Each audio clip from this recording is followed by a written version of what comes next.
Bueno, pues muy buenas noches a todas, a todos, a todes. La verdad es que me da muchísimo gusto que estemos en este momento, en esta noche, en este día, 14 de abril, con esta tertulia extraordinaria. Quiero presentarles a Siobhan Guerrero y a Lea Muñoz, quienes nos van a hablar de un tema sumamente importante, sobre todo ligado, o yo traté de unirlo con el Día Internacional de la Visibilidad Transgénero, pero sobre todo que toquemos estos temas, que empecemos a informarnos más al respecto para poder entender hasta dónde podemos visibilizar la violencia que se vive entre estas existencias. Y bueno, por eso aquí están Shio y Lea, que nos van a hablar, digamos, del tema. Les recuerdo que esta tertulia, al igual que las demás, están siendo grabadas y se suben al canal de YouTube de Bioética y Ambiente. Si pues se pueden suscribir a la campanita y darle ahí a la campanita, está súper padre porque nos va a ayudar mucho y sobre todo para difundir, ¿no? Difundir todos los temas que se van trabajando. Bien, pues muchísimas gracias. Shio y Lea, pues el espacio es todas de ustedes. Siéntanse libres para poder tocar las temáticas. Pues muchísimas gracias, Jackie, por invitarnos y por organizar esta tertulia. Y desde luego, gracias a quienes están aquí en este viernes. La verdad es que también les agradecimos su interés. Y un poco lo que Lea y yo habíamos pensado es, bueno, primero presentarnos y después de presentarnos, un poco presentar quiénes somos las personas trans, porque probablemente han escuchado y ahora en estos tiempos es imposible no hacerlo porque salen noticias en los periódicos relativamente seguido, pero aún así muchas veces está la duda de quién es una persona trans. Y después de presentarlas, bueno, presentarnos quiénes somos las personas trans, porque yo soy una mujer trans, al igual que Lea, que ya nos presentaremos. Después de eso vamos a comentar brevemente cuál es digamos, la situación de las personas trans en un país como el nuestro, en América Latina en general, cómo está la situación. Y digamos, en un tercer momento, vamos a abordar la cuestión de qué papel juega la bioética en un contexto como ese. Y después la idea es un poco, pues, tener una conversación. Y bueno, no es que vayamos a tener intervenciones súper largas. Queremos ser más bien puntuales para poder hablar con ustedes, resolver dudas. Eh, yo por mi parte les puedo decir que yo tengo una enorme vocación de resolver dudas. Hay muchas personas trans que se molestan un poco de tener que ir explicando su existencia en cada lugar. Y entiendo ese desgaste, pero bueno, en mi caso, yo sí asumo que en muchas ocasiones es producto no de un acto de violencia intencional, sino de un desconocimiento. Y en ese sentido, bueno, yo sí asumo que siempre es bueno cuando alguien te pregunta con la mejor de las intenciones, oye, pues esto no lo entiendo, no quiero violentarte, y yo asumo que eso es muy legítimo y muy importante y siempre trato de responder por allí, ¿no? Pero bueno, Lea, no sé si te quieras presentar primero y ya luego me presento yo. Ok, bueno, igual muchas gracias a Jackie por invitarnos, por organizar este espacio. Igual que Shio, pues tengo toda la intención de pues, compartirlo desde mi experiencia, desde lo que he podido también al mismo tiempo en la academia profundizar en estos temas y también como parte de una formación académica que pues busca también estar ligada y comprometida con una actividad activista, militante. Entonces, bueno, siéntanse pues en un espacio donde podamos resolver y plantear estas inquietudes. Bueno, yo soy Lea Muñoz, soy bióloga, estudié biología, estudié después una maestría en filosofía de la ciencia y ahora estoy en el doctorado en filosofía de la ciencia. He dado clases en la Facultad de Química, en la materia sobre género o violencia de género que se abrió hace unos años como parte de las protestas que se dieron en la UNAM. Y bueno, actualmente estoy en una red de investigadores e investigadoras sobre personas LGBT en contextos educativos. Entonces, no sé qué más. No, pues yo creo que eso está bien. Yo me llamo, a ver, toda la gente me dice Siobhan porque así se escribe mi nombre, pero en realidad se pronuncia Shivon, pero nadie me puede decir así, entonces ya acabó mi nombre en Sio, entonces si alguien me quiere decir algo, pues me pueden decir Siobhan, Sio. Yo también estudié biología en la Facultad de Ciencias algunos años antes que Lea. Soy también bióloga y soy maestra y doctora en filosofía de la ciencia, y actualmente laboro en la UNAM, en el Centro de Investigaciones Interdisciplinarias en Ciencias y Humanidades. Y básicamente llevo 15 años trabajando el área de lo que son los estudios de ciencia y género. Y dentro de lo que son los estudios de ciencia y género, es que Lea cerró su micrófono. De lo que son los estudios de ciencia y género, también me he dedicado a la cuestión de cómo históricamente las diversidades sexogenéricas, personas homosexuales, bisexuales, personas trans, personas intersex, se nos ha representado como personas enfermas, como personas peligrosas. Y un poco a eso he dedicado gran parte de los últimos 15 años.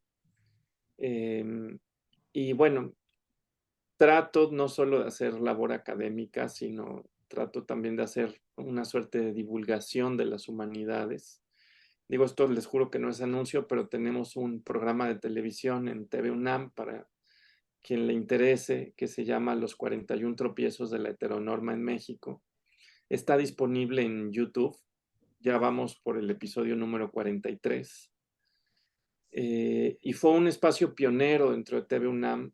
Hay que decir que nunca en la historia de la televisión universitaria se había intentado hacer un programa que no solo hablara de la diversidad sexual, digamos, desde la medicina o la psicología, sino que lo hiciera desde la literatura, el teatro, la danza, que lo hiciera también, por ejemplo, desde la política, que lo hiciera desde la filosofía y sobre todo en vidas de las personas LGBT, ¿no? Entonces, bueno, sé que suena anuncio, pero básicamente es para sacar la academia también de las aulas y llevarla a otros espacios, ¿no?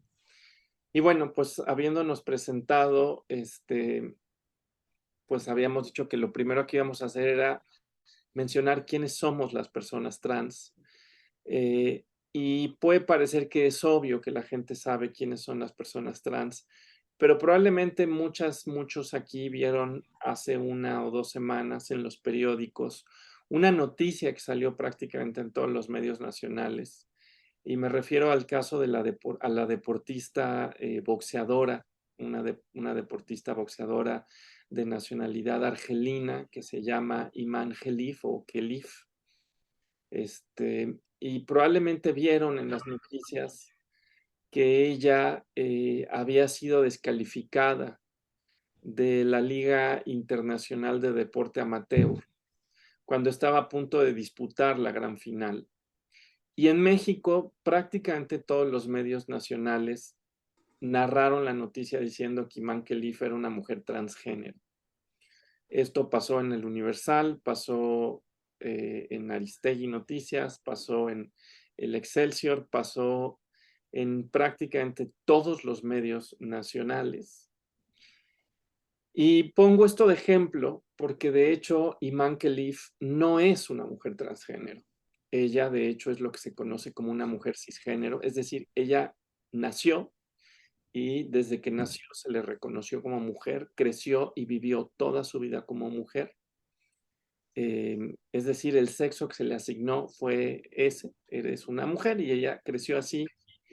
Y lo que ocurrió es que le hicieron un estudio de niveles hormonales y se encontraron con que tenía altos niveles de testosterona. Hay que decir que esto no es infrecuente en mujeres africanas. Es común en mujeres negras y árabes que haya altos niveles de testosterona.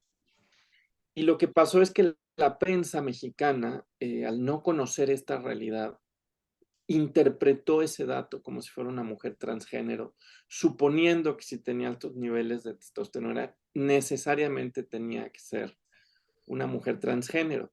Y pongo eso porque me parece que eso ejemplifica que en efecto mucha gente todavía no sabe quiénes somos las personas trans.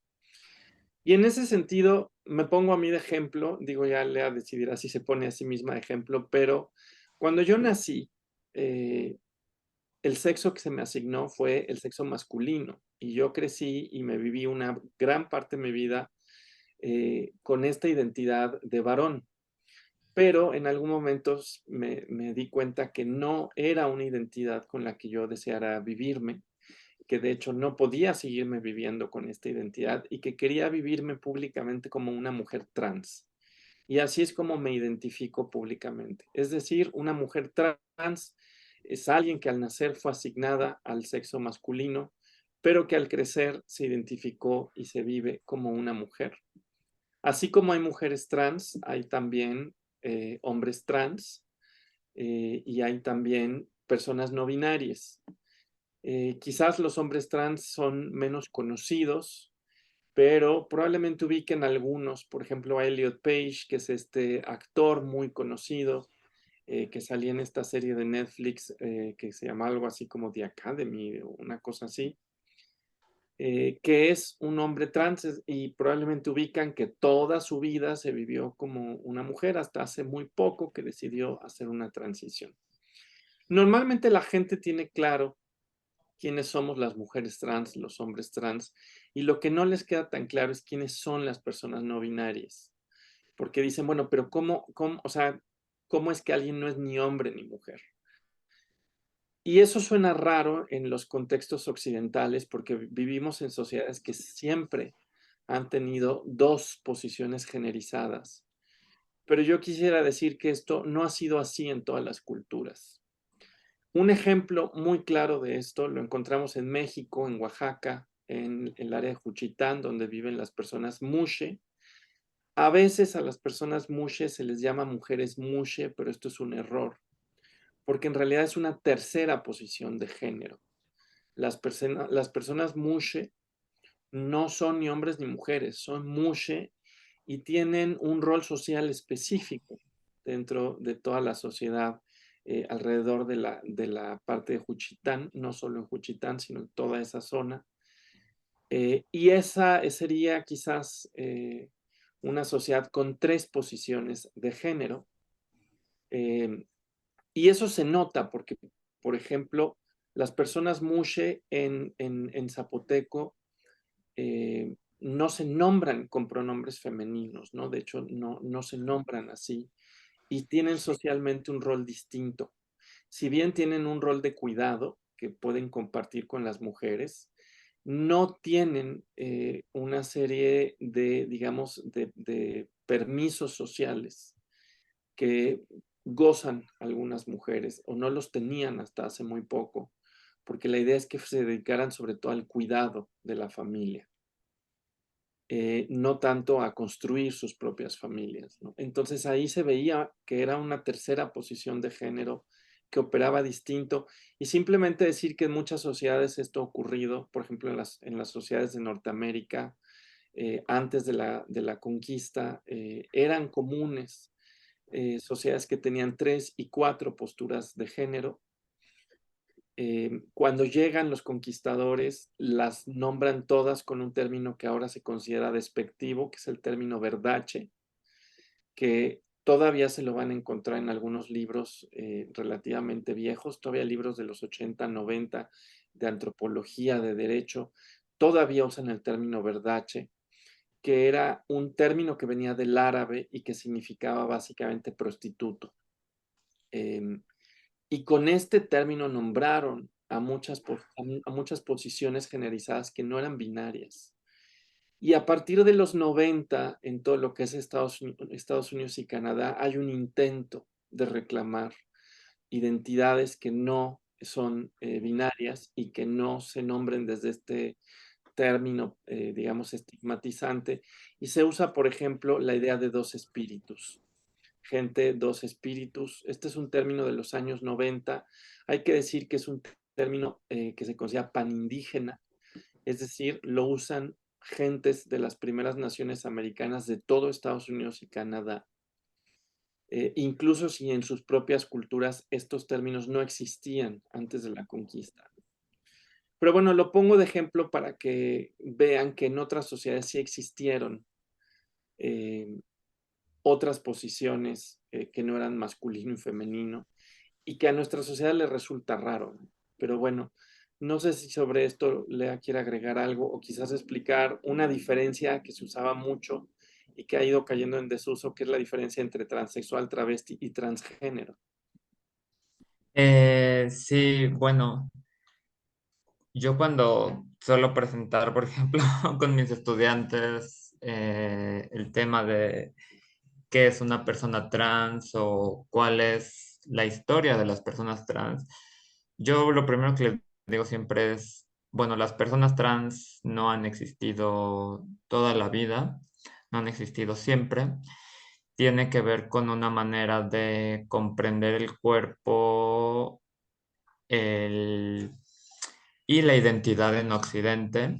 Es decir, tiene que ver con una manera de cómo una posición social está vinculada a un tipo de, o se entiende la relación de una identidad social con un tipo de corporalidad. Y precisamente esto que mencionas, Jovan, es algo que enfatizo mucho, que en Occidente precisamente tenemos estas posiciones binarias de hombre y mujer, y que precisamente desde esta idea binaria fue como se construyeron la idea de las personas trans. Es decir, si había personas que querían vivirse como el género opuesto, pues lo que hizo la medicina en el siglo XX básicamente fue decir, bueno, a esto va ligado un tipo de corporalidad, ¿no? A esto va ligado una serie de intervenciones médicas, hormonales, de tal manera que nuestra manera de comprender la identidad y el cuerpo encajara. Y esto lo menciono porque antes, o sea, antes de la colonización, por ejemplo, lo que teníamos eran que la relación entre cuerpo e identidad era menos rígida que en Occidente. Y es por eso que que casi que esta manera de comprender desde nuestro paradigma en Occidente esta relación entre cuerpo e identidad, pues fue lo que llevó a que se construyera esta idea de lo trans y a que estuviera asociada toda una intervención médica, hormonal, etcétera. Que ahora sí, entrando a la distinción,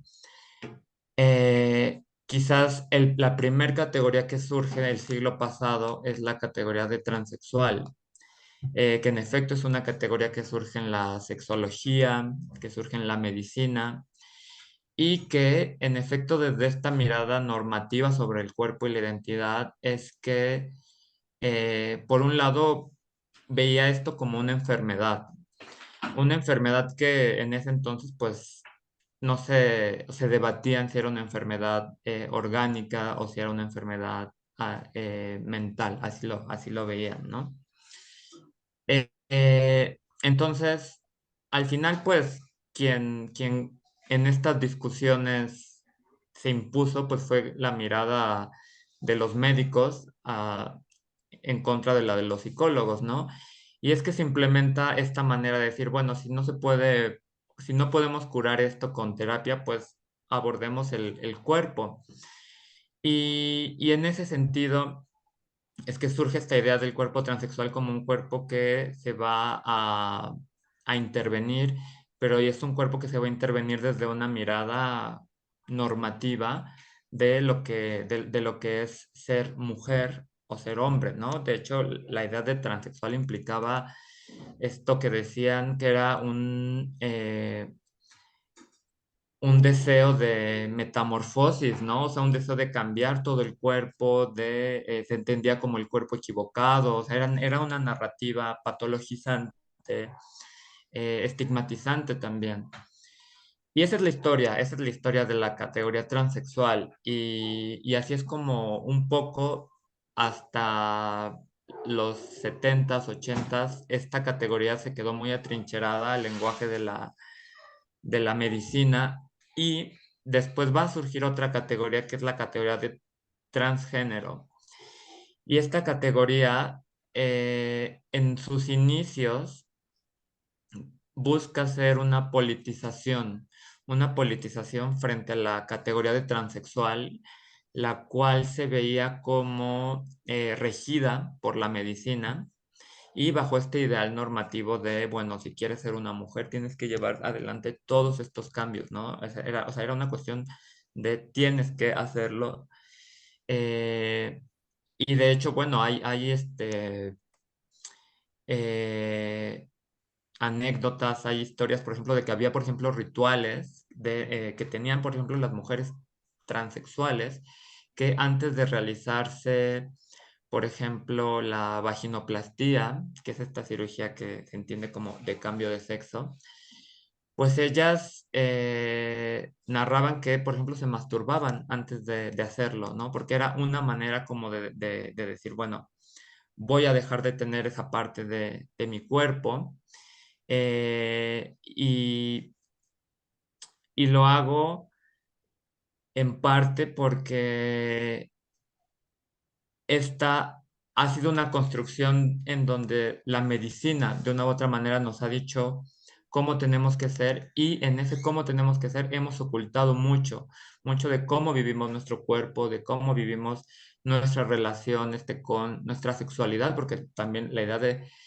transexual en sus inicios estaba anclada en la mujer heterosexual, ¿no? Entonces, la categoría de transgénero busca politizar todo esto y decir, a ver, veamos con cuidado la regulación de la medicina.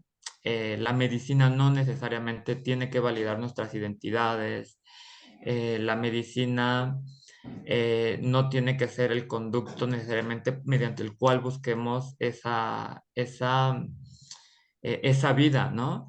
Entonces, bueno, así es como se solía hacer esa distinción entre transexual, que era quien se llevaba adelante toda una serie de intervenciones, y transgénero era quien, sin tomar ese sendero médico, se vivía aún así en ese género.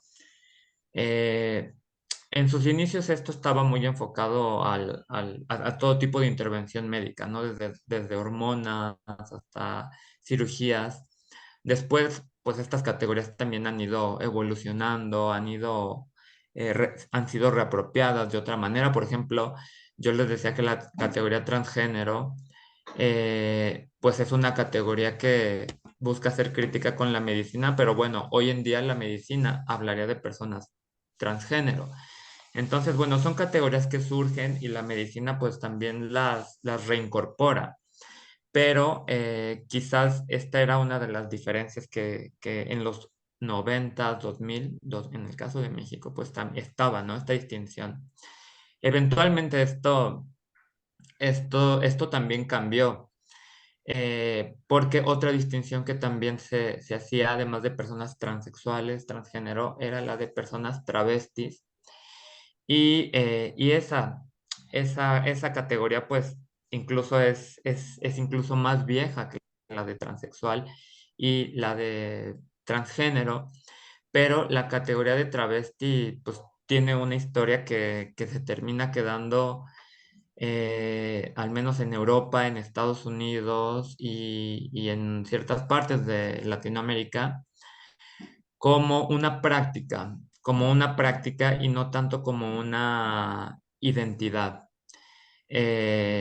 Y sin embargo, es una práctica que también es patologizada, ¿no? Desde la medicina también hay mucho estigma y que hoy en día decimos, bueno, el espectro de lo trans abarcaría tanto personas transexuales, transgénero y travestis, o lo que en su momento se fueron esas distinciones, y que lo travesti sería también una práctica, por ejemplo, de quienes hacen show drag de forma, pues de vez en cuando.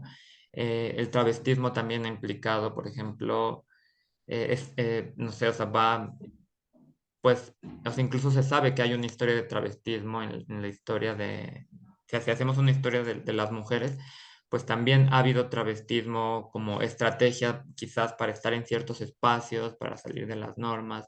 Entonces, bueno, la idea de lo travesti también es identificar cómo todas estas prácticas mueven a la persona del género que se le asignó al nacer, del sexo que se les asignó al nacer. Y entonces lo trans sería pues este abanico de posiciones, ¿no? De distintas posiciones de vivir el cuerpo en función de la identidad, que no se asume como algo rígido. Ya hablaba esta Chauvin que pues hay personas trans, hombres, mujeres y personas trans no binarias. Bueno, no sé si sobre eso tú quieras ahondar más. Bueno, nada más para luego ya pasar a la segunda parte, que es el contexto, digamos, en México. Algo que puede pasar es que se encuentren que haya una ruptura generacional, sobre todo personas que tienen mi edad o más grandes. Digo, yo tengo 41. Sobre todo personas que tienen 40, 50, 60 años, se nombran haciendo esta distinción entre lo transexual, lo transgénero y lo travesti. En México es raro que la gente use el término travesti, no es un término muy común, pero en lugares como en Argentina, Chile y Brasil, Uruguay, de hecho es un término más común, pero significa otra cosa. Si ustedes van a Argentina, lo que se entiende por travesti en realidad es una categoría identitaria que funciona como una tercera posición de género. De hecho, si ustedes ubican a alguna famosa travesti argentina, no sé, como podría ser quizás Loana Berkins, que fue una transfeminista argentina muy conocida, ella no se nombraba como mujer trans ni transgénero, sino como travesti, y eso se entendía como una tercera posición de género. En México esa categoría no existe. Hay que decir que esa es una diferencia interesante. Que no tenemos esa categoría que sí está en el cono sur. En México casi todas las personas que tienen de 40 años para arriba o se nombran transexuales o se nombran transgénero. Algunas se nombran simplemente trans.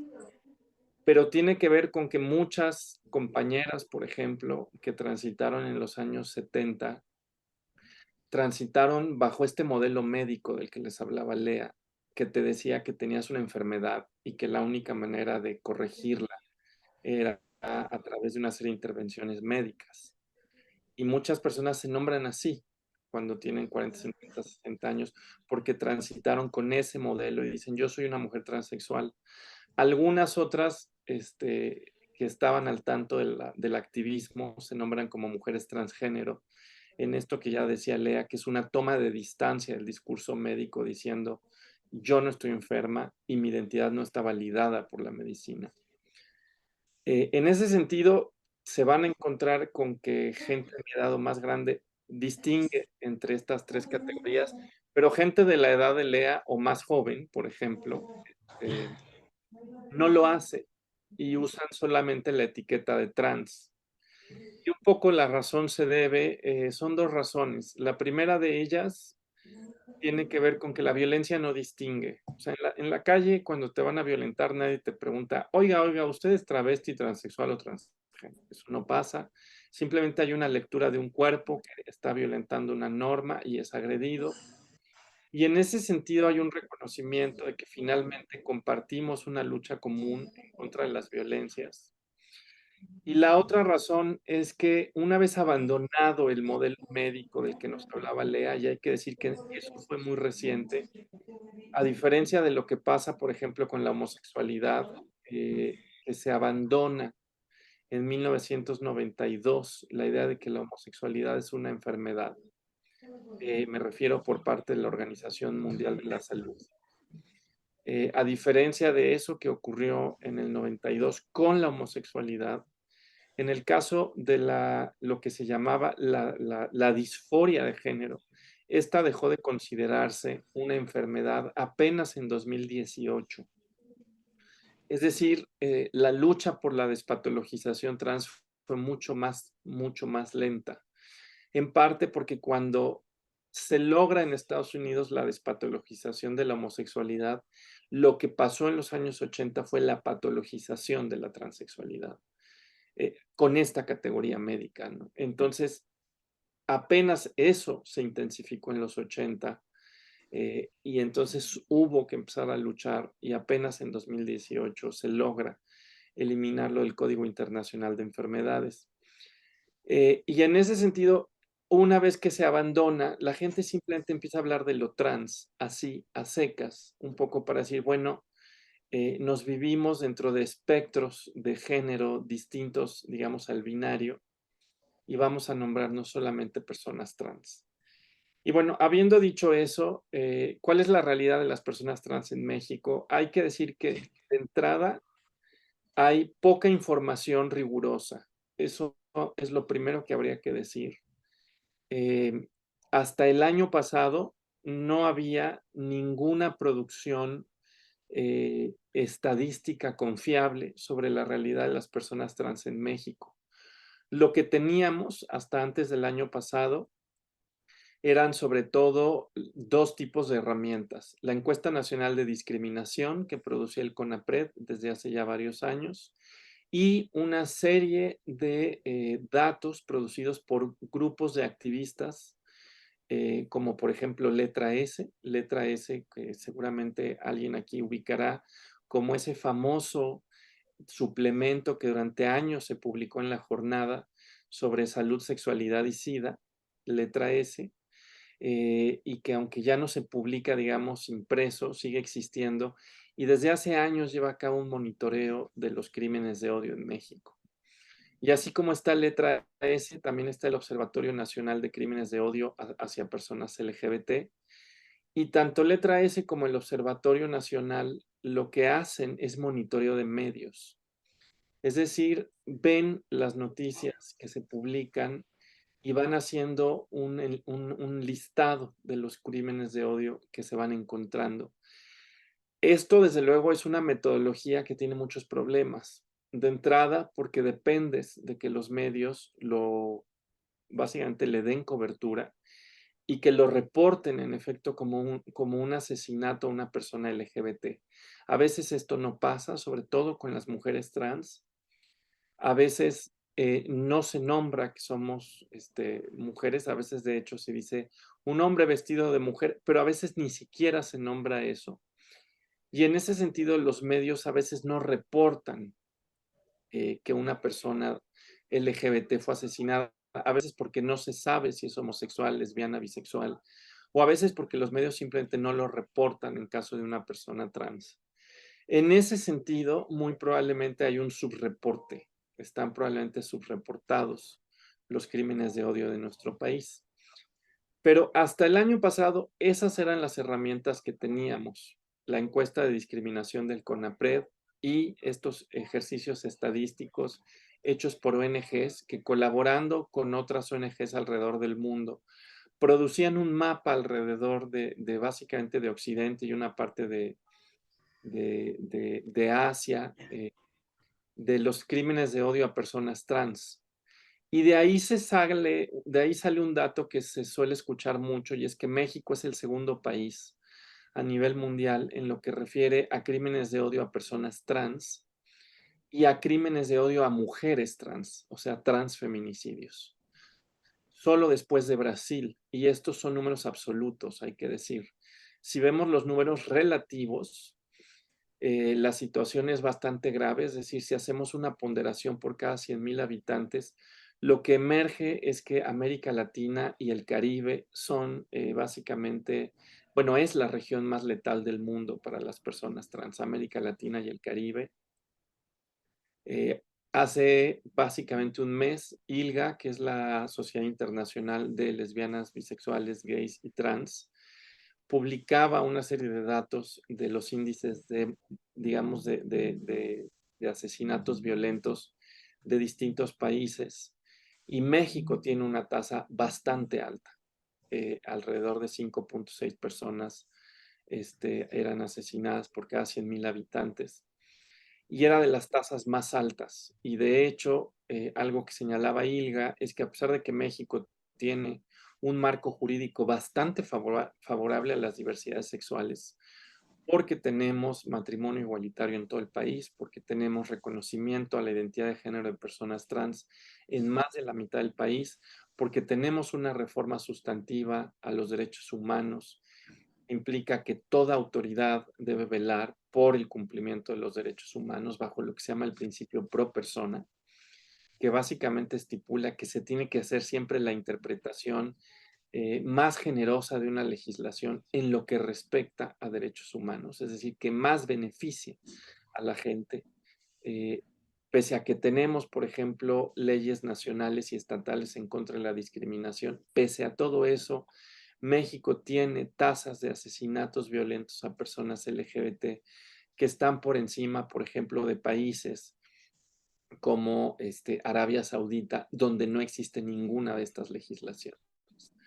Entonces menciono ese dato porque la realidad mexicana, tristemente, es una realidad donde sí tenemos avances legislativos muy importantes, sin duda que sí, convirtiendo a México en un país que tiene una legislación pionera en algunas ciudades como Ciudad de México. Pese a eso, el número de crímenes de odio es muy alto, convirtiendo a México en el segundo país en lo que respecta a transfeminicidios y crímenes de odio a personas trans.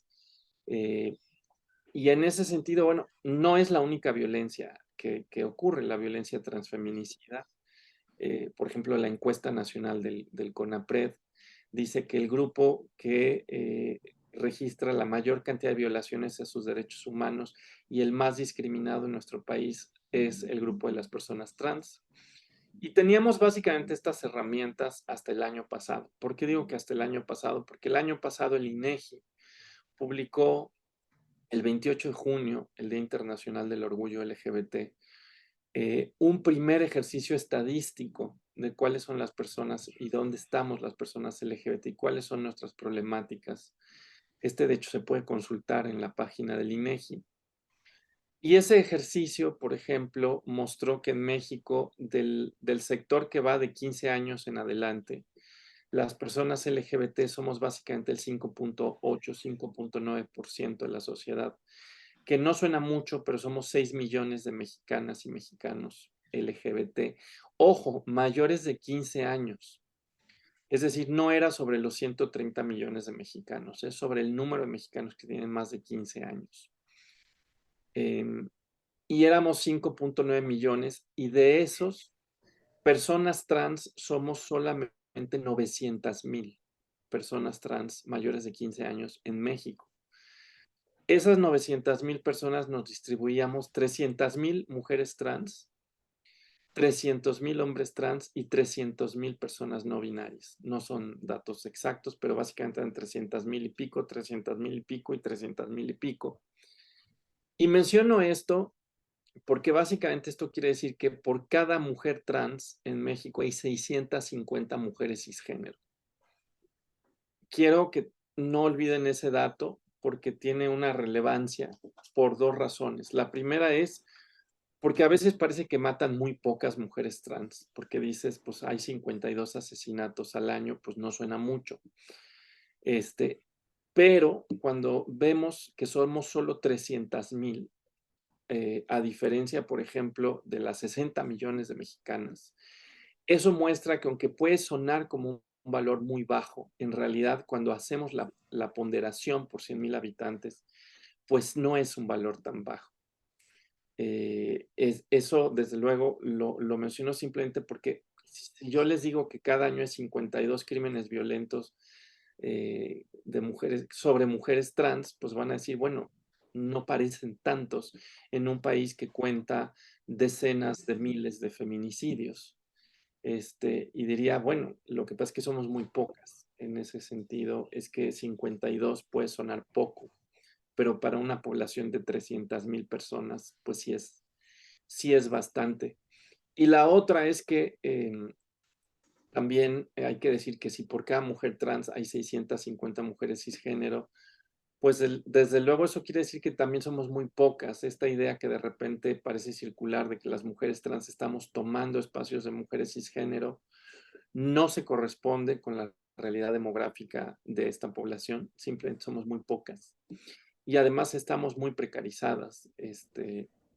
Algunos datos que, por ejemplo, podría comentarles, la ONG Almas Cautivas dice que en México 8 de cada 10 mujeres trans en algún momento de la vida ejercerán el trabajo sexual, básicamente a causa de la discriminación, que lleva a que la única opción ocupacional disponible en muchas ocasiones sea el estilismo o el trabajo sexual.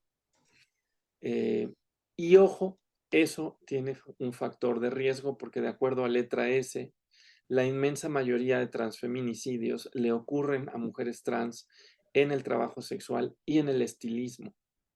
Ambas son ocupaciones donde no se cuenta con prestaciones, son ocupaciones muy visibles, son ocupaciones donde hay mucha gente alrededor de una persona.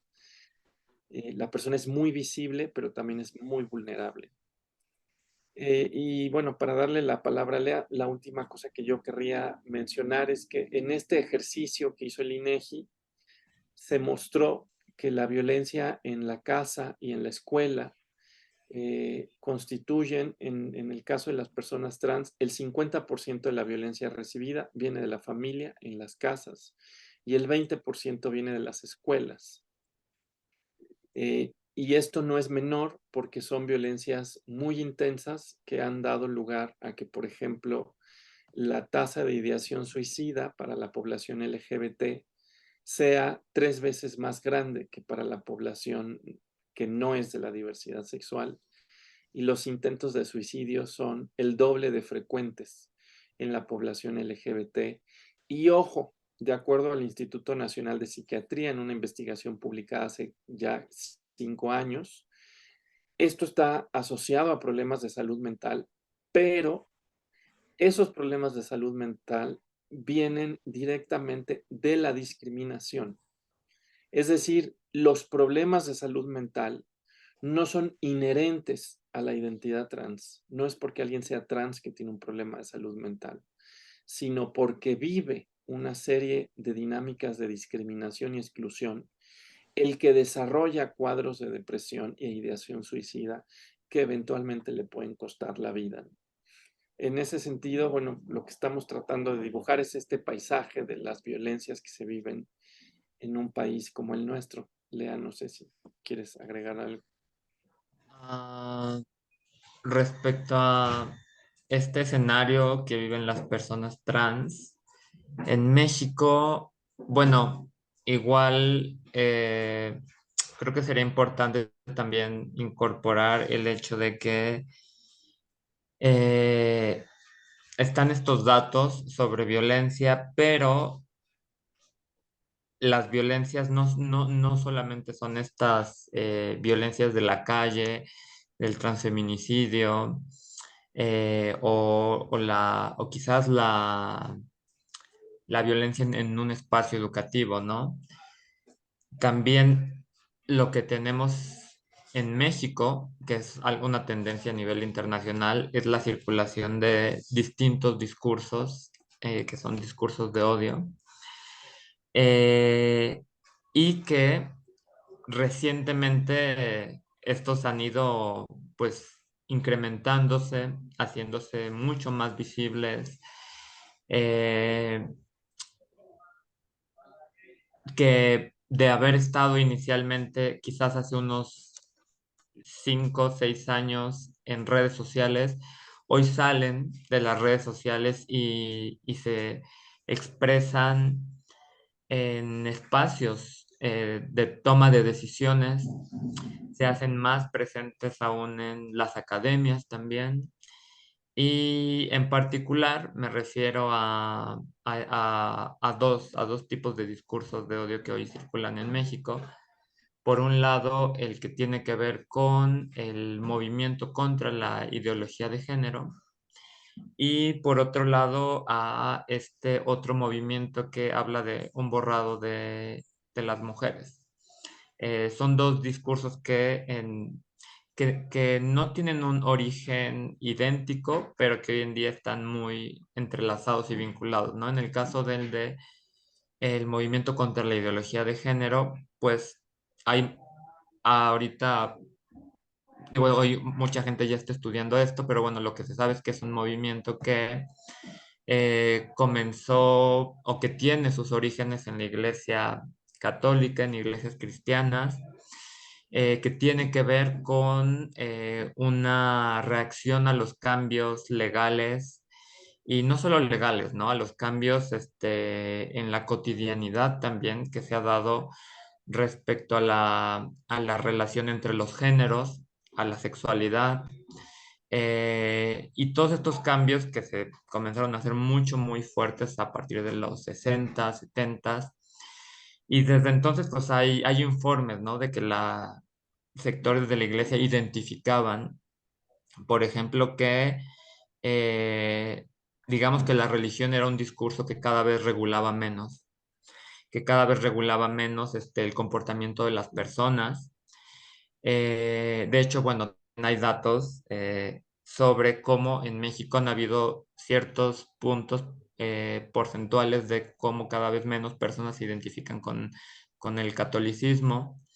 Entonces, bueno, han habido todos estos cambios, ha habido pues un movimiento internacional de mujeres en distintos países, pero en particular este es un fenómeno de Occidente. Eh, es un fenómeno de Occidente, aunque también, distintas investigaciones. También hay un informe que sacaron, pues me parece que ya hace 2 años, van a ser 2 años, que sacó la Unión Europea, en donde ven también cómo distintos actores alimentan este tipo de discursos en Occidente.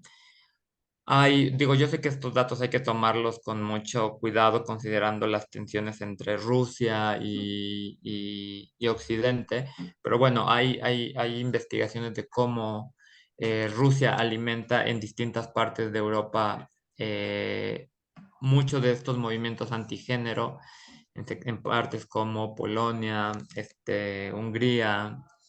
Pero bueno, este es un movimiento internacional que tuvo su presencia en las calles pues, de forma masiva a partir del 2010 en Francia, y en México lo tuvimos en el 2016. No sé si ustedes recuerdan el Frente Nacional por la Familia, estas marchas, y que tienen una agenda que busca, pues, por un lado, limitar el avance de ciertos derechos en ciertos colectivos, pero igualmente retroceder los que ya se tienen. Entonces, quienes han hecho sociología de la religión en este caso, pues lo que ven es que efectivamente una característica de estos movimientos es que ya no recurren a un discurso abiertamente religioso, ¿no? Sino que hoy recurren a la ciencia, hoy recurren a discursos, eh, pues por un lado que buscan anclarse en un saber de la ciencia, de la biología, y contraponer, por ejemplo, los estudios de género como ideológicos, como algo que carece de sustento científico o de procedimientos o de metodologías. Eh, y por otro lado, también hay discursos que buscan, estos discursos de odio también se anclan en cierta, en cierto lenguaje de los derechos humanos. Piensen, por ejemplo, que toda la apelación que hacen estos movimientos, por ejemplo, el de contra la ideología de género, pues hacen mucho una apelación al derecho de las infancias, ¿no? Es algo que hoy vemos, es un discurso que circula mucho. O el discurso en contra del borrado de las mujeres es un discurso que se ancla, por un lado, en un saber o en un pretendido saber sobre la ciencia, diciendo, por ejemplo, que el sexo es fijo, que el sexo es binario en todas sus eh, categorizaciones, que el sexo es más fundamental que el género, pero por otro lado también movilizan un discurso de derechos humanos, ¿no? Están borrando las mujeres, ¿no? Las identidades trans están amenazando a las mujeres a las mujeres cis en distintos espacios políticos, académicos, deportivos. Entonces, lo que vemos aquí es la construcción de un discurso anclado en un pánico moral o sea, en un pánico moral porque, bueno, en los hechos, justo volviendo a los datos, pues las mujeres trans no han borrado a las mujeres cis, como lo dicen, el reconocimiento de las leyes de identidad de género en América Latina, pues tampoco muestran que eso haya pasado, pero lo que vemos es que estos discursos se siguen moviendo, ¿no? Y ya no se mueven solo, como les decía, en espacios de redes, sino que hoy están o sea, en los últimos años, quizás en año y medio a la fecha, pues ustedes han visto cómo esto ha sido tema de discusión en la Cámara de Diputados, o cómo distintos sectores políticos se han pronunciado, ¿no? Se han pronunciado abiertamente o dando espacio en instancias. Por ejemplo, recientemente se presentó un libro en la Cámara de Senadores en donde buscaba señalar que las personas trans eran un peligro, ¿no? Y dicen, bueno, pues estos discursos, en particular las mujeres trans, ¿no? Como un peligro. Y dices, bueno, estos discursos ya no están solo en las redes sociales, hoy están avanzando. Y esto es una tendencia no solo en México, ¿no? O sea, la polarización y la incidencia como discursos políticos, pues es cada vez más presente en distintos países. También, por ejemplo, piensen en el contexto de Estados Unidos, donde esto se expresa en distintas eh, reglamentaciones que, por ejemplo, buscan prohibir y criminalizar el acompañamiento a personas trans menores de edad, que de hecho esto está prohibido en distintos estados en Estados Unidos, ¿no? Y esta es una propuesta que de hecho se ha empezado a mover aquí en México. La propuso esta diputada América Rangel, aquí en Ciudad de México. Se propuso también en Puebla y se propuso también en Chihuahua, si mal no me parece. Entonces, bueno, vemos el avance de estos discursos, pero bueno, supongo que, bueno, dejaría hasta aquí. Me gustaría que Siobhan dijera algo al respecto de esto. Gracias, Lea. Sí, yo creo que justo ahí podemos pasar a la tercera parte de cuál es el papel de la bioética en este tipo de discusiones. Eh, y ahí, al inicio, por ejemplo, yo comentaba esta historia de esta boxeadora argelina, Iman Khalif. Y quiero regresar a esa historia porque creo que es un buen punto de partida sobre cuál sería el papel de la bioética. Porque alguien podría decir, bueno, está bien, las personas trans en la medida en la que son seres humanos tienen que tener derechos humanos, pero ¿qué hacemos con, por ejemplo, los deportes? ¿Cómo creamos un ambiente digamos, de equidad en las competencias deportivas? Y empiezo por el tema del deporte, porque si bien puede que no sea el más importante, sin duda, personas trans que son, digamos, deportistas de alto rendimiento son realmente muy pocas. Yo en México, de hecho, creo que no conozco a nadie que, que, que sea trans y sea atleta de alto rendimiento y esté en edad de competir, porque pienso en un hombre trans que parte del Comité Olímpico Mexicano, que es Rick del Real, pero él ya no está en edad de competir, él ahora es funcionario, ¿no?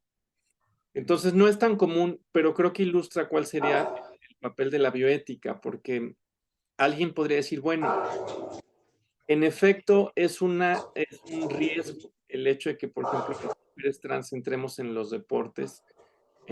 Nuestra presencia allí va a implicar que de alguna manera vamos a tener una ventaja sobre las mujeres cisgénero, de tal manera que vamos a ganar mucho más que ellas y en ese sentido vamos a, de alguna manera, teniendo esta supuesta ventaja, vamos a, de alguna manera, desplazar a las mujeres cisgénero dentro del deporte.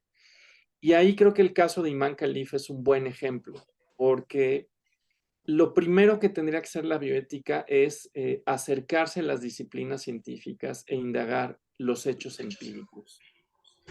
Porque lo que nos pasa en muchas ocasiones es que estamos hablando desde los prejuicios, desde lo que creemos que es la realidad.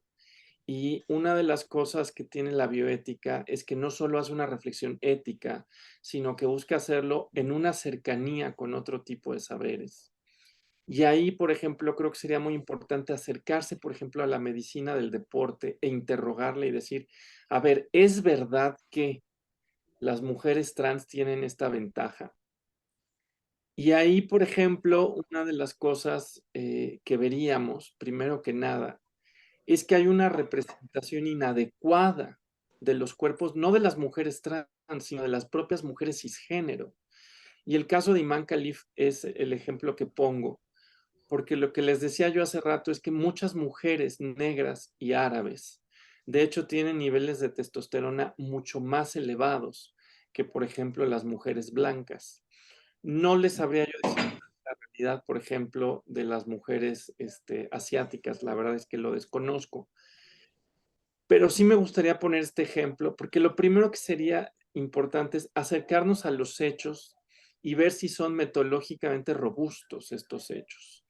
Porque lo que está ocurriendo ahora, y no es la primera vez que ocurre con Iman Khalif, sino que ya le pasó a Caster Semenya, por ejemplo, también esta corredora africana, es que los estándares de lo que se considera una mujer en las ciencias del deporte suelen ser estándares sesgados que tienen valores que son los valores típicos de las mujeres blancas de Europa y de Estados Unidos.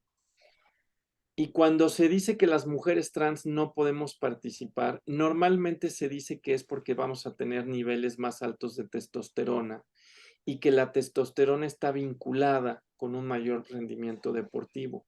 Y aquí, por ejemplo, habría que indagar varias cosas. Primero, si en efecto las mujeres trans tenemos mayores niveles de testosterona, y yo les diría que no, porque un requisito para que una mujer trans pueda participar en una competencia deportiva es que lleve por lo menos un periodo tal de terapia de reemplazo hormonal que sus niveles hormonales sean los estereotípicos para las mujeres de acuerdo a estándares blancos, occidentales, europeos y americanos. Es decir, una mujer trans no puede entrar a las competencias deportivas si tiene niveles hormonales comparables a los de un varón cisgénero. Es decir, tienes que bajarlos. Eso es lo primero. Lo segundo, la idea de que todas las mujeres cisgénero tienen bajos niveles hormonales en lo que respecta a la testosterona es falso y de hecho termina discriminando a mujeres negras y árabes. Y ahí, por ejemplo, veríamos qué puede hacer la bioética, porque la bioética lo que podría hacer es, más allá de indagar sobre los hechos, también hacerse la pregunta sobre si los criterios que se están estableciendo a través de la medicina del deporte son, de hecho, criterios robustos o pueden, de hecho, desembocar en prácticas discriminatorias. Y lo que estamos viendo es que, paradójicamente, cuando se busca defender la equidad al no permitir el acceso a las mujeres trans, no solo se termina excluyendo a mujeres trans cuyos niveles de testosterona son comparables a las del grueso de las mujeres cisgénero de Europa y Estados Unidos, sino que se termina además discriminando bajo una lógica racista a mujeres negras y árabes. Y ahí, por ejemplo, lo que puede hacer la bioética en el contexto de la medicina del deporte es precisamente involucrarse en estos debates y hacer la pregunta de si más allá de los prejuicios, los datos confirman la idea de que está esta ventaja dada por la testosterona. Y ahí hay que decir que en los estudios sociales de la ciencia actual hay muchos estudios que dicen que los estudios que sostienen que la testosterona tiene una relación lineal y transparente al rendimiento deportivo son metodológicamente sospechosos, que tendrían que ser reexaminados. En ese sentido, la bioética dentro de la medicina del deporte, para poner un ejemplo quizás muy obvio, tendría que dedicarse a eso, junto con otras disciplinas, a indagar acerca de la presencia de sesgos, a indagar acerca de la presencia también de pánicos morales, como usaba la expresión Lea, que la toma de Jeffrey Wicks, un estudioso de la sexualidad,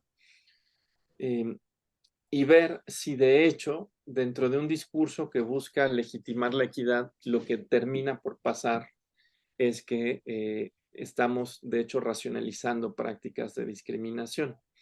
Eso sería un ejemplo de lo que podría ser la bioética. Otro ejemplo que quizás es más cercano a la realidad nacional, porque bueno, en México, les decía yo, realmente tampoco es que tengamos tantos deportistas de alto rendimiento ni tantos espacios de acompañamiento a deportistas de alto rendimiento. Pero otro papel que sí tiene la bioética es lo que se llama un cuidado afirmativo de género. Y eso, por ejemplo, en el contexto de Estados Unidos y de Europa, lo que sí hemos visto es el surgimiento de profesionales de la bioética que se especializan en lo que se llama el cuidado afirmativo de género, que básicamente es una pregunta acerca de cuáles tienen que ser las maneras en las que, por ejemplo, los médicos, los profesionales de la salud mental, pero también, por ejemplo, espacios de acompañamiento trans, que no necesariamente son médicos o psicológicos, sino pueden ser espacios de acompañamiento institucionales. Cómo crear espacios que de alguna manera sean respetuosos. Y el cuidado afirmativo de género, por ejemplo, va a tener un papel muy importante en el tema de infancias y adolescencias, porque desde luego que una preocupación que tenemos con las infancias y adolescencias trans es cómo acompañar infancias y adolescencias sin exponerlas a procesos de violencia, pero también asegurando de alguna manera que no tomen decisiones quizás precipitadas y sin la información suficiente. Por ejemplo, sería un error gravísimo que llegue una niña que dice que le gusta el soccer y le digas que entonces es un niño trans. Esto sería gravísimo porque la información que se le tendría que proporcionar es que la identidad que pueda tener una persona no está vinculada a ningún rol de género. Es decir, que si a una niña le gusta el fútbol soccer, pues en eso no hay ningún problema. Y esa sería la clase de información que tendría que dársele. Y el papel que tendría un profesional de la bioética precisamente sería, de alguna manera, el acompañar el diseño de estos espacios para que en estos espacios no se vulneren los derechos de los menores, se les proporcione la información adecuada y de acuerdo a su, digamos, a su nivel de desarrollo psicológico, que además sean espacios donde haya un ambiente seguro, donde no haya una serie, digamos, de emociones negativas que pudieran, por ejemplo, estigmatizar a la persona o hacerla sentir obligada a tomar alguna decisión. Y finalmente, que también estuvieran en disposición de acompañar para que no hubiera de alguna manera ninguna práctica de discriminación a causa del entorno.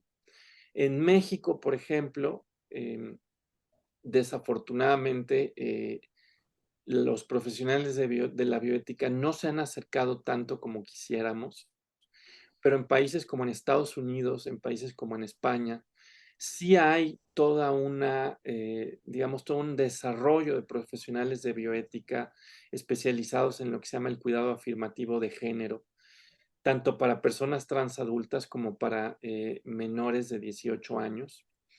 Y, por ejemplo, una de las cosas que se hacen es acompañar de tal manera que los términos que se usen no sean estigmatizantes. Por ejemplo, no vamos a hablar de niños transexuales, porque como nos decía Lea hace rato, la transexualidad está asociada a la idea de que es una enfermedad mental. Entonces, no hablaríamos de niños transexuales porque eso sugeriría que tienen una enfermedad mental.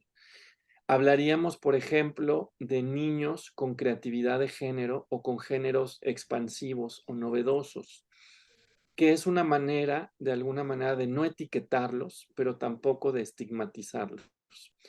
Hace 10 años se usaba la idea de no conformidad del género, pero ese término también se abandonó, como se abandonó el de la transexualidad, porque la no conformidad de género era un término inexacto. Porque, por ejemplo, una niña que le gusta el soccer puede ser inconforme con el rol de género, pero eso no quiere decir que esté buscando una identidad de género distinta. Entonces, por ejemplo, ahora la idea es, bueno, ¿cómo vamos a nombrar esta situación para no estigmatizarla? Y entonces, por ejemplo, lo que aconsejan los profesionales de la bioética en Estados Unidos, en Europa, es hablar de expansividad o creatividad de género. Y también aconsejan, por ejemplo, eh, tener una serie de materiales que proporcionen información a los menores y que también puedan conocer a menores también que tengan su edad y que estén ya en un proceso de transición también para que vean cómo se vive la realidad de una transición. Y ahí habría, en este proceso, por ejemplo, del cuidado afirmativo de género, habría 4 aspectos que son fundamentales. El primero ya lo he recalcado, que es la información. Darle información a los menores, que pasa por decir que no es una enfermedad, pero que también que no tienen por qué asumirse personas trans porque quieren llevar a cabo alguna tarea o algún juego. Es decir, no porque a un niño le gusten las Barbies, las princesas, no porque a una niña le guste el soccer, quiere decir que estamos ante infancias trans. El profesional de la bioética tendría que asegurar que quien acompaña de alguna manera dé información que le permita tomar de alguna forma, que le permita de alguna manera comprender su propia realidad. Ahora, les decía yo, es información, acompañamiento, porque en muchas ocasiones las infancias y adolescencias con género expansivo o creativo se van a encontrar con estigmas sociales. La idea también es crear entornos seguros. Eso implica, por ejemplo, trabajar con médicos, trabajar con psicólogos, trabajar en las escuelas, trabajar con profesionales del trabajo social, para asegurar que no haya entornos afectivamente hostiles hacia estas infancias y adolescencias. Entonces llevamos información, acompañamiento, espacio. Los menores necesitan no solo un espacio dentro de sus casas o sus escuelas, sino también, por ejemplo, para convivir con posibles pares. Y finalmente, información, espacio, acompañamiento, eh, y finalmente lo que se necesita es crear entornos seguros de exploración de género. Y enfatizo mucho este punto porque una pregunta recurrente es, ¿cómo saben si están, qué tal si están muy jóvenes y se arrepienten? Y esta es una pregunta que siempre se nos plantea. ¿Cómo saben si están muy jóvenes? ¿Qué tal si se arrepienten? Y aquí lo que se ha hecho con los modelos de cuidado afirmativo de género, es decir, que la pregunta no tiene que ser si están o no muy jóvenes para saberlo, sino cuál sería un espacio seguro de exploración para que pudieran llevar a cabo una exploración de sus géneros, que por un lado evite que vivan violencias y que por el otro lado también permita que lleven a cabo una exploración de género, minimizando la posibilidad de tomar decisiones irreversibles. Y esta última parte es fundamental porque, por ejemplo, si ustedes se acercan a los manuales de cuidado que ha producido una sociedad que se llama WPATH, The World Professional Association for Transgender Health, que de hecho es una asociación de médicos, de profesionales de la bioética y de profesionales de los derechos humanos. Estos manuales están hechos en la intersección de estos saberes y una de las cosas que buscan es que las infancias y adolescencias puedan explorar sus géneros, minimizando la posibilidad de una decisión irreversible. Por eso, en el caso de las infancias, se aconsejan transiciones sociales que no involucran ninguna clase de irreversibilidad. O sea, si alguien cambia su nombre social, esto es un proceso por entero reversible y lo que le permite es explorar de manera segura un género y quizás si no quiere vivirlo, puede revertir al género anterior, al nombre anterior. En el caso de que inicie la pubertad, se recomiendan, en efecto, bloqueadores o retardadores que momentáneamente disminuyen la densidad ósea, pero que una vez que se suspenden, esta regresa a niveles normales y que básicamente lo que permiten es, de nuevo, darle más tiempo a un adolescente, porque lo que hace es que retarda su adolescencia para que no haya cambios hormonales irreversibles sobre su cuerpo. Es decir, todo el modelo de cuidado afirmativo de género está construido de tal manera que lo que se busca es maximizar la capacidad de que se explore un género sin tomar una decisión irreversible. Solo a partir de los 16 años empiezan a tomar hormonas que pueden tener consecuencias irreversibles, pero la idea es que cuando eso ocurra a los 16 años, la persona ya haya recibido información y acompañamiento y pueda hacer un consentimiento informado con el acompañamiento de sus padres. Y el profesional de la bioética tiene de alguna manera que acompañar todo este proceso en este modelo. Y ojo, alguien va a preguntar, bueno, ¿cuánta gente se arrepiente? Muchos estudios dicen que es alrededor del 3%. Es decir, 3 de cada 100 personas desiste de una transición. En México, por ejemplo, Transalud, que es una organización privada, tiene unos datos que tienen datos mucho más bajos. De 1,200 pacientes que tienen, 3 han desistido. 3 no es 3%, porque son 1,200. Estamos hablando básicamente de abajo del punto 3%. Y menciono esto porque el tema de quienes desisten es algo que preocupa mucho y es un tema que al profesional de la bioética también le tiene que importar y tiene que, en efecto, decir, sí hay desistencia, pero es muy baja la proporción. Y en el mayor número de casos, la gente desiste a causa de la violencia que vive. Es decir, gente que experimenta violencia transfóbica sí de transiciona a causa de la violencia transfóbica. Esta es, de hecho, la primera causa de transición, la violencia transfóbica. Y es que, claro, si te quedas sin trabajo, si te corren de tu casa, si en tu escuela te hacen bullying, por supuesto que muchas veces de transicionas. En ese sentido, por eso se trata de crear espacios seguros de exploración de género. Incluso así, en Estados Unidos los profesionales de la bioética señalan que incluso así, quienes se transicionan en espacios seguros acompañados por profesionales de la bioética tienen de transiciones más sanas. ¿Por qué? Porque cuando no te acompañan en un entorno seguro de exploración, la de transición puede llevar a tener culpas, a tener una serie de sensaciones de que te equivocaste, que arruinaste tu vida. Y cuando hay todo un entorno de acompañamiento, lo que ocurre es que incluso quienes se transicionan lo hacen de una manera más saludable. Y en ese sentido, esto es lo que se llaman cuidados afirmativos de género, que hay para adultos, hay para infancias, hay para adolescencias. Y este es quizás el lugar donde más vemos a profesionales de la bioética. Pero ojo, todos los profesionales de la bioética en Estados Unidos, Canadá y Europa te dicen, el profesional de la bioética que se quiere dedicar a esto tiene que comprender la realidad de las personas trans. No se puede acercar a esto desde el desconocimiento, desde el prejuicio, porque entonces no va a lograr su objetivo, que es crear un entorno seguro de exploración. Y bueno, yo pondría estos dos ejemplos de dónde puede estar la bioética en el caso de la medicina del deporte, en el caso del acompañamiento. Supongo que Lea nos podría decir un poco más, por ejemplo, con todas estas discusiones que mencionaba en la esfera pública o en alguna otra cosa. Lea, no sé si quieras decir algo. Pues no, en realidad yo me gustaría que quizás pasáramos a la parte de preguntas, pero antes sí, o sea, sí decir algo ya, pero ya no extenderme tanto.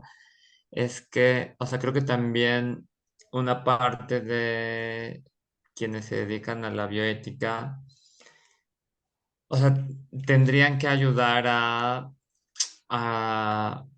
o sea, tienen que partir por un lado, sí, de reconocer la realidad de las personas trans, conocerlas y también señalar ahí donde está habiendo un prejuicio o una medida discriminatoria que en efecto no se ancla quizás en un saber fundamentado, sino más bien en un pánico, ¿no? O sea, recientemente, por ejemplo, salió esta nota de que incluso la revista Science, en relación al debate sobre las personas trans en los deportes, Science dijo que no hay evidencia que sustente esta decisión que tomó la Federación Internacional de Atletismo, ¿no? En relación a que las personas trans, en particular las mujeres trans, pues no podían participar.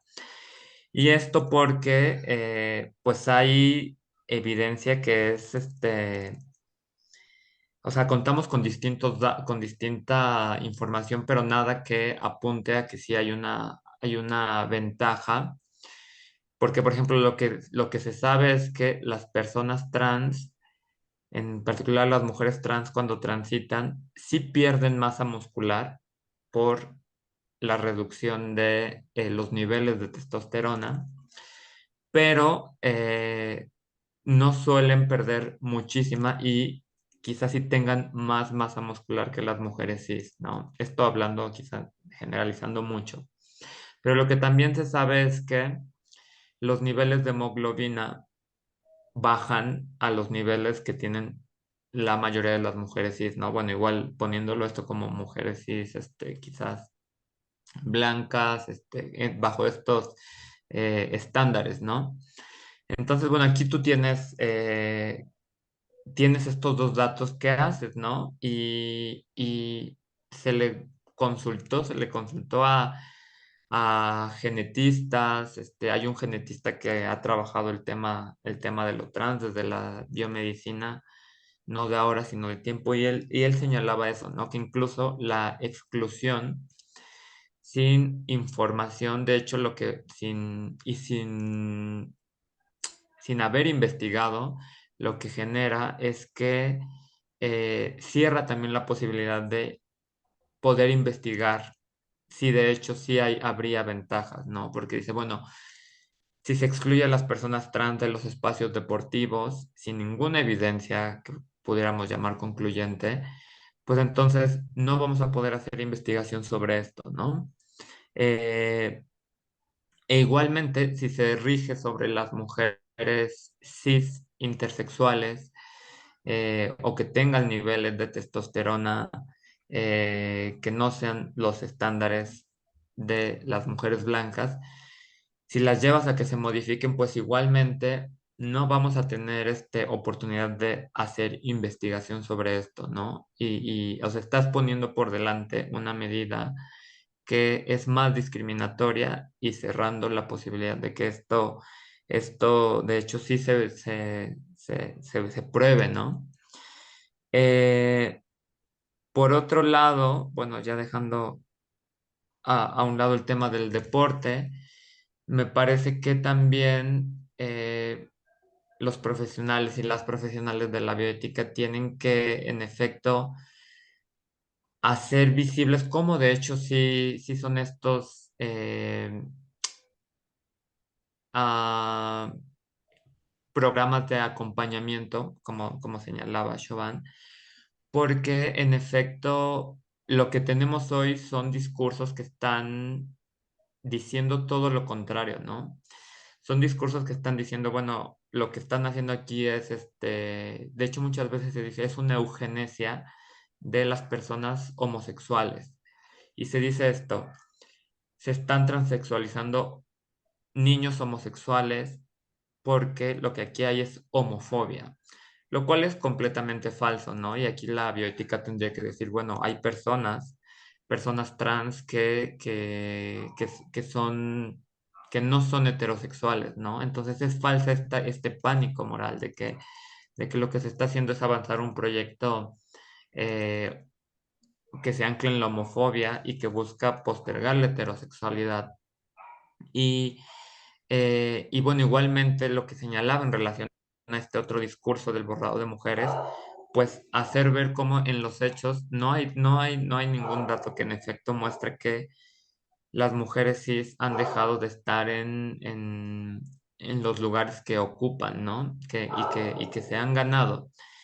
Creo que la bioética en ese sentido tiene que hacer visible estos argumentos que también desde los sectores de los estudios trans, desde el transfeminismo, se ha intentado movilizar para desmontar esto, ¿no? Y que muchas veces todo esto queda excluido, ¿no? Queda excluido de antemano porque se dice, bueno, ahí lo que hay es simplemente un movimiento ideológico, ¿no? Y por otro lado, creo que sí, o sea, creo que sobre la base de la falta de información se avanza mucho prejuicio, porque ahora que mencionaba Siobhan también el caso de las de transiciones, creo que por ejemplo no hay datos de cuántas personas de las que hacen una de transición después vuelven a transitar. O sea, porque sí pasa eso, sí pasa que hay personas que hacen una de transición por años precisamente por distintos discursos que están circulando, discursos transfóbicos, y años después vuelven a transitar. Y eso sí está ahí, ¿no? Y tampoco digo que todas las de transiciones son falsas, ¿no? Pero lo que voy es que muchas veces estos casos se toman como casos absolutos, como casos donde sí la persona se equivocó y, y sobre eso se avanza un temor, ¿no? Un temor a la exploración de género precisamente por lo que puede considerarse que ya no se puede revertir, ¿no? Eh, bueno, no, creo que eso sería todo lo que yo tendría que agregar. Por ahora, digo, hay discursos que, por ejemplo, en esta mesa en este simposio que hubo donde se intentó mezclar, muchas veces se intentan anteponer también, por ejemplo, o se suele decir que las personas trans, en particular las mujeres trans, están en contra de los derechos y las vidas de las mujeres y que incluso avanzarían su explotación porque se suele decir que el cuerpo trans está vinculado a distintos espacios y prácticas, como por ejemplo todo lo que implica la gestación subrogada, sustituta, que hoy es un debate en la bioética, en el feminismo, en distintos espacios, pues muchísimas veces las personas trans suelen ser puestas como las que estarían movilizando esta industria y que se suele decir en términos discursivos que las personas trans son las que estarían promoviendo de una u otra manera la explotación de mujeres, ¿no? Que se da en este tipo de industrias. Entonces, aquí evidentemente hay también un uso eh, maniqueo de la realidad sobre estas industrias porque pues estas industrias no surgen para satisfacer a los cuerpos trans, ¿no? O sea, estas industrias pues sí surgen en particular para atender las necesidades y deseos reproductivos de los cuerpos cis. Entonces, bueno, yo creo que todas estas discursos y narrativas que hoy intentan poner a las personas trans como enemigas, como cómplices de violencia y explotación, pues la bioética tendría que, en efecto, hacer ver estas otras elaboraciones que desde los discursos trans hemos hecho para desmontar esto. Y bueno, ya no me quiero extender más. No, pues Jackie, pues ahora sí que nos queda un poco de tiempo para ver si hay preguntas, comentarios. Sí, pues muchísimas gracias a ambas. Realmente estuvo muy reveladora la charla, muchos detalles, muchas cosas que sí son muy importantes y que nos permite pues conocerlas, pero también para profundizar en ellas. ¿Alguno de ustedes tiene alguna pregunta, algo que quieran comentar?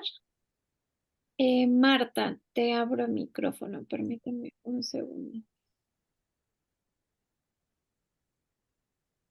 Listo. Gracias, gracias, buenas noches, Gio y Lea, Jackie, gracias por estar aquí.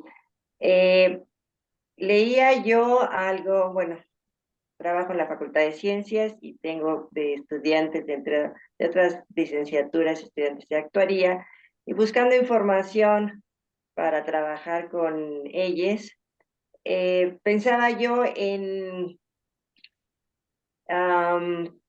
seguros y si ha habido algún cambio en las aseguradoras con respecto a las personas trans. Esa es la pregunta. No sé, en México leía yo algo que en Estados Unidos parece que sí están trabajando sobre el tema. Gracias. Ay, no, al contrario, gracias Marta, porque de hecho es una pregunta que a Lea y a mí nos queda muy cerca. Me permito comenzar con una anécdota.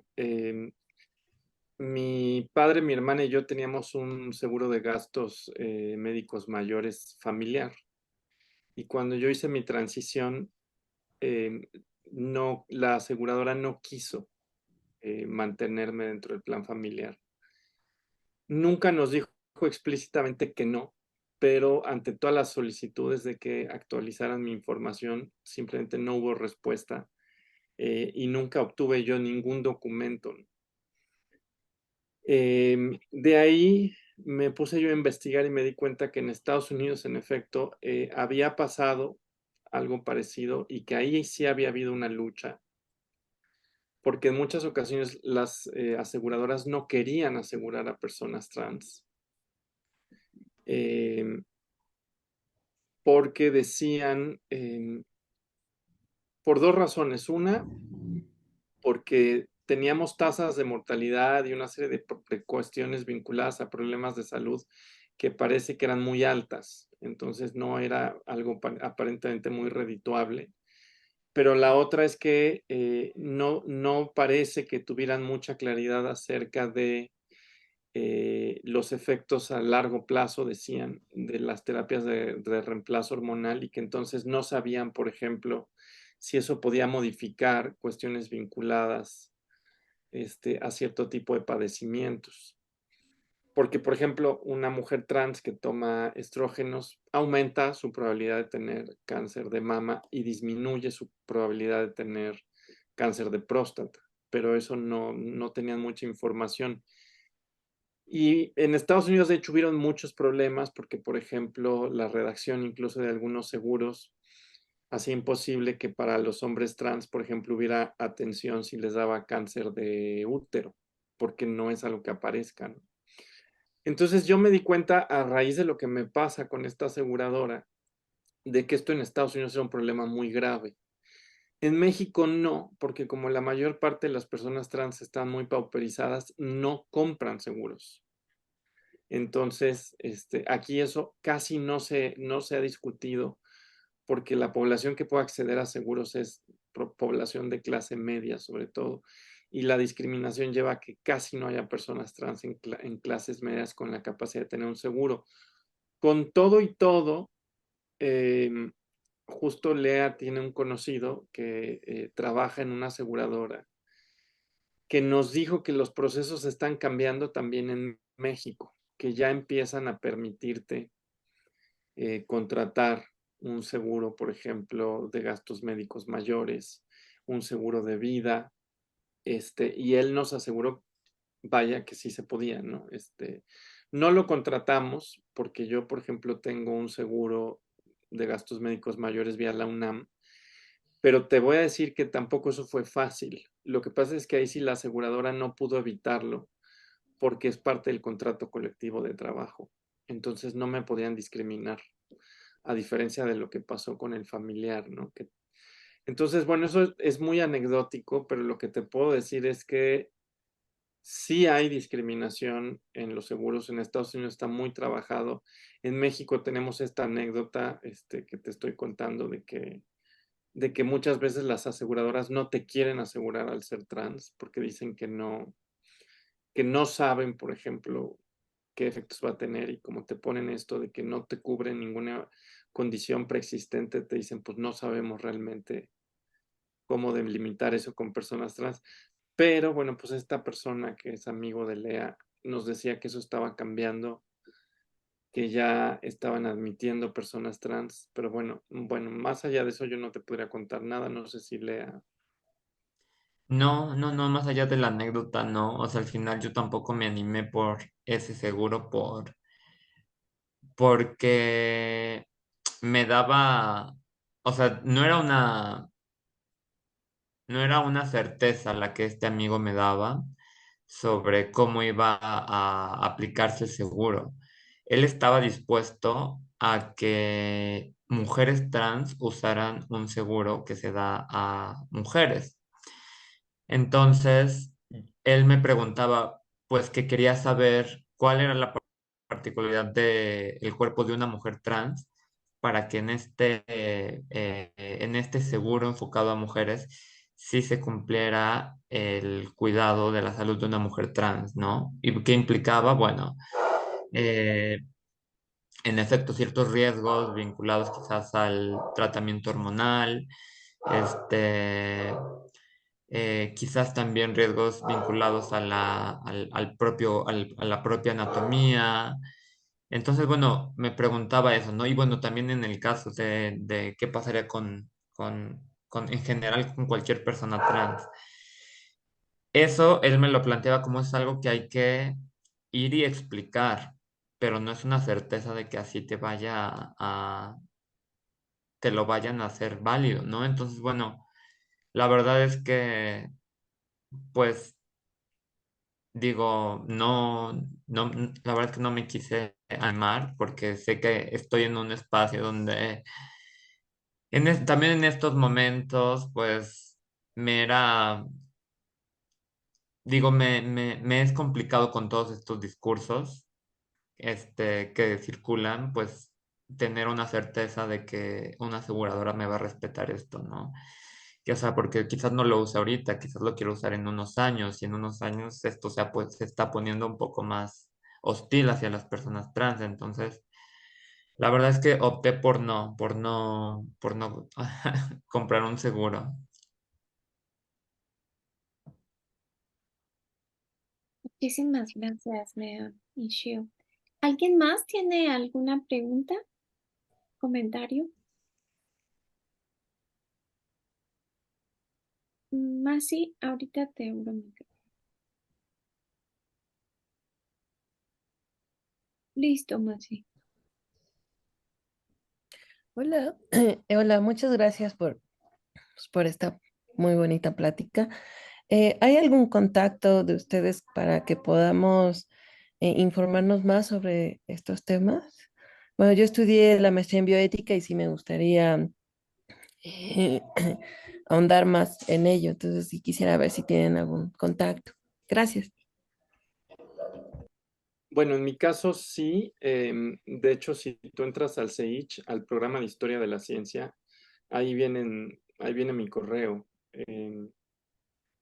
Yo, de hecho, estoy en el programa de Historia de la Ciencia justo porque hacía yo filosofía de la ciencia, ¿no? Entonces ahí me quedé, aunque ahora hago cosas un poco distintas, pero ahí puedes encontrar mi correo. Ahora sí que también te lo puedo dar aquí mismo. Es Siobhan, como mi nombre, SIO, B alta, HAN, FGM, @gmail.com.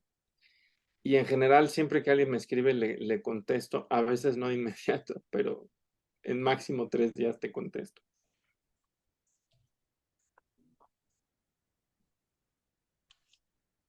Bien, muchas gracias.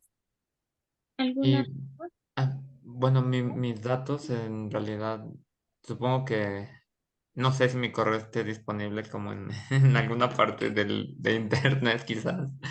Pero bueno, mi correo es lea con h al final, Munoz, eh, con n, no con ñ, lea Munoz 16 @gmail.com y ya digo, tengo ahí un perfil en academia.edu y no sé si ahí también esté mi correo, según yo sí, pero bueno, esos son mis datos. Gracias. ¿Alguna otra duda, comentario, pregunta? A ver, ahorita te abro micrófonos. Mm,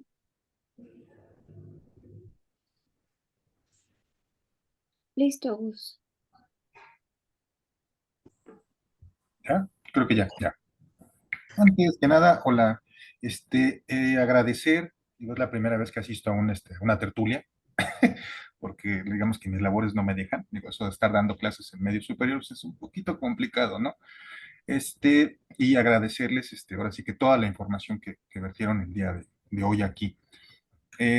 Doy clases en colegio de bachilleres y eventualmente pertenezco a un pequeño grupito ahí que luego digamos, tratamos de llevar cursos a lo que es a bachilleres. Ahorita están un poco difíciles. Y, por ejemplo, no me dejará mentir Jacqueline. Hemos llevado 2 cursos, por ejemplo, a bachilleres. Y, por ejemplo, este tema del género, este tema de lo trans, no se había llevado o no se ha llevado, pues, para darle cursos a los profesores, algo que considero que debería de ser, así que si se pudiera hacer en algún momento, pues ahora sí que lo agradecería mucho, ¿no? Porque donde estoy básicamente es medio superior y este tipo de discursos, este tipo de narrativas, permean mucho, o sea, no solo en los alumnos, sino también en los profesores. O sea, uno está ahí en la sala de maestros escuchando ahí de repente, porque no me gusta discutir mucho con ellos, no me gusta hacerme de enemigos donde estoy. Pero sí, entonces cuando voy con los alumnos, así como que, bueno, no voy a decir nombres, pero tal profesor, y ya empiezo. Y por ejemplo, este tipo de narrativas las que hablaba Lea, por ejemplo, de la narrativa en contra de la equidad de género, de la igualdad de género, pero también esta narrativa, digo, vamos a ponerlo como yo lo conozco, de este feminismo radical trans y excluyente, pues sí también llega a permear mucho, sobre todo en las alumnas, que son que se vierten mucho al feminismo. A mí yo tengo una exnovia que es feminista marxista y de ella aprendí un montón de cosas.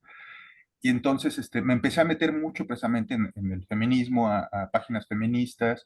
Y entonces, como también tengo por ahí otras cosas, otros hobbies, por ejemplo, cosas me pongo a analizar la gente que trata de acercarse a los discursos conspiranoicos. Bueno, soy licenciado en filosofía, por cierto. Que se acerca a los discursos conspiranoicos, pero también a este tipo de discursos sectarios, sobre todo.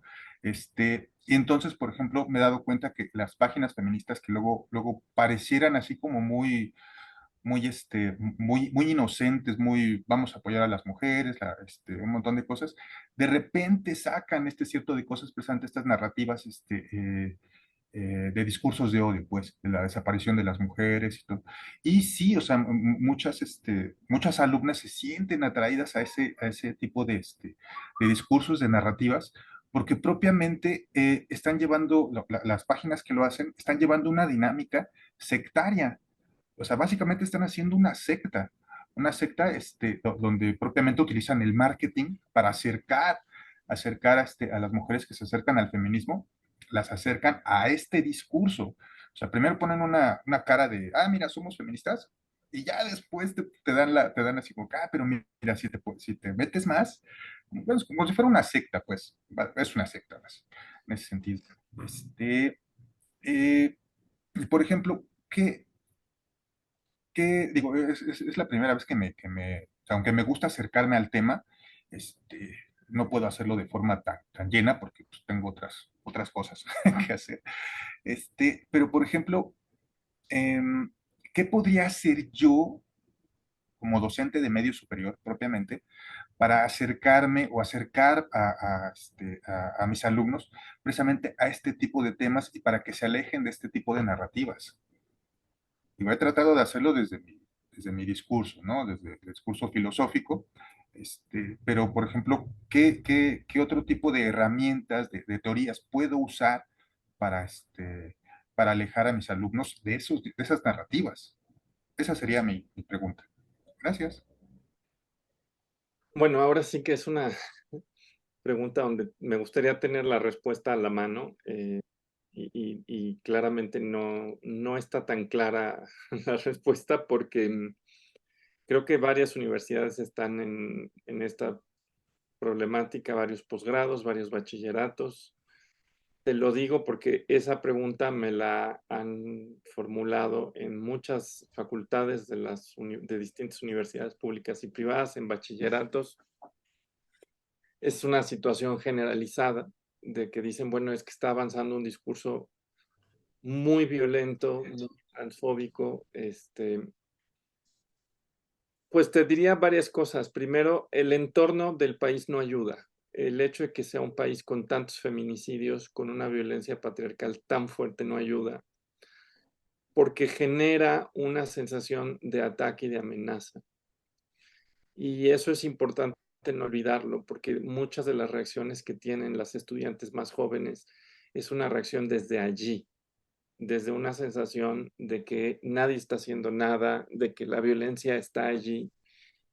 Y desafortunadamente estos discursos les ofrecen un enemigo de carne y hueso, que somos las personas trans. eh, y eso es muy tangible. Es mucho menos tangible decir que este es un problema estructural. Pero, por ejemplo, lo que hay que señalar, creo que algunas cosas que se pueden señalar es que las personas trans no estamos de ninguna manera vinculadas con los feminicidios. Es decir, si tú te pones a ver quién comete los feminicidios, pues no somos las personas trans. Si te pones a ver las principales causas de violencia hacia las mujeres, no las llevan a cabo las personas trans. Incluso si te pones a ver los motivos que llevan a una persona trans a estar en la cárcel, te vas a encontrar que muchos son delitos vinculados a la pobreza, el robo de oportunidad, por ejemplo. Pues, la gente le roba a la gente porque se muere de hambre. En ese sentido, pues creo que hay que entender por qué el discurso pega. Yo creo que una de las razones por las que pega tanto es por esta sensación de amenaza, por esta sensación de que no se está haciendo nada, porque ofrece, digamos, un enemigo concreto. Y luego es muy difícil decir, no, pues es que este es un problema estructural. Entonces, lo primero sería reconocer eso y tratar de mostrar que las personas trans no están vinculadas con ningún problema real de las mujeres.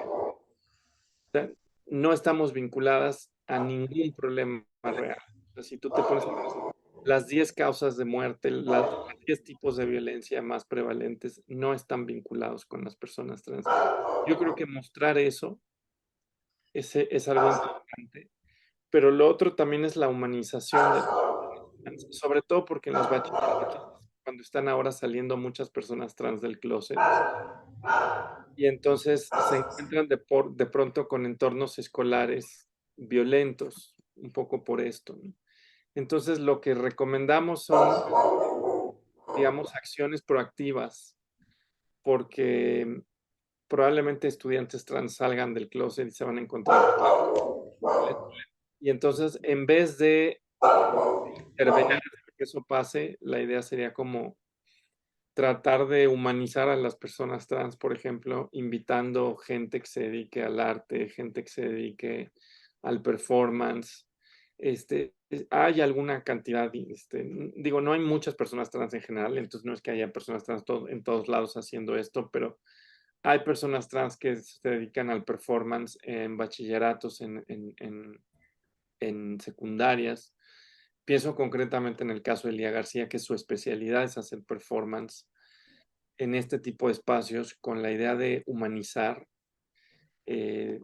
yo de hecho creo que si alguien sabe hablarle a estas audiencias es ella, porque sabe usar el arte y los afectos para humanizar y para crear empatía. Y yo creo que eso es muy importante. Y la otra es que están creándose una serie de materiales en español sobre estos temas. Te lo digo porque la UAM está haciendo una antología sobre teoría queer, un poco para desmitificarla. La UNAM está haciendo varios textos también sobre realidades trans. Todavía no están disponibles, las universidades están construyéndolos un poco por lo que están viendo y la idea es que sean materiales que puedan leerse desde el bachillerato. Entonces yo espero que el próximo año ya estén muchos de ellos disponibles para, vaya, para ir cambiando esto. Y bueno, pues es un poco lo que se me ocurre. No sé si Lea.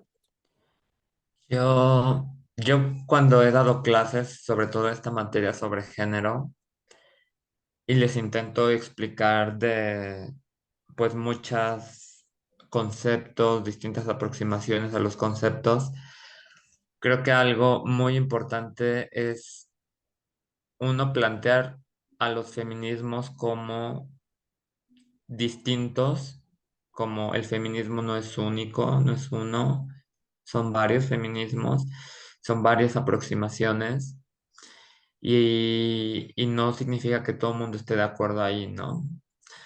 Eh, y ahí darle un espacio a que las personas trans han usado a la tradición feminista, el saber feminista para comprender sus realidades. Y yo creo que es importante decir que las personas trans tienen una elaboración teórica sobre su lugar como sujetos políticos y en ese sentido apelar a que es importante ir a leer lo que dicen las personas trans sobre sus vidas, porque muchas veces se suele plantear a la persona trans o al sujeto trans como ideologizado, como carente de agencia, como un sujeto no reflexivo, y en ese sentido parece que en efecto sí, ¿no? Las personas trans son el efecto del patriarcado y ya, ¿no? Entonces yo diría, bueno, vayan a ver qué es lo que hemos dicho las personas trans, y cómo, porque hemos dicho que es importante desnaturalizar la identidad de género, el sexo. eh, entonces, bueno, yo solamente pues diría eso, ¿no? Lean a las personas trans, señalar que el feminismo radical es solo una posición dentro del feminismo, que desde mi perspectiva yo cada vez me desencanto más del feminismo radical en distintos ámbitos de sus tesis, donde se suele aplicar, cada vez creo que se han construido de manera muy esencialista y bueno, pues decir quizás eso, ¿no? Ujú. Muchas gracias, Shio, Lea y Gus. ¿Alguien más que tenga alguna pregunta, comentario?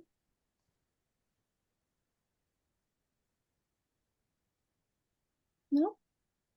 Bueno, pues si ya no tenemos preguntas, comentarios, pues bueno, yo les agradezco Bueno, mucho. yo solo una cosita más, quizás para ser un poco más concreta con lo que preguntaba Gustavo. Hay un texto de Emi Koyama que se llama El Manifiesto Transfeminista. Ese, pues, se puede leer. También está este texto de esta Sandy Stone sobre el imperio transexual contraataca. Este, evidentemente hay textos también o sea, que elaborado por gente hispana, por así decirlo. Bueno, evidentemente hay textos que ha escrito Chauvin, hay textos de gente en España, eh, como Lucas Platero, hay gente de Argentina, como, o sea, desde lo que decía esta, ay, se me fue su nombre, Loana Berkins, así como Mauro Cabral. Entonces, bueno, creo que es importante poner esas voces y decir, bueno, hay gente escribiendo, hay que irla a leer. Ya. Muchísimas gracias, Lea, por la bibliografía.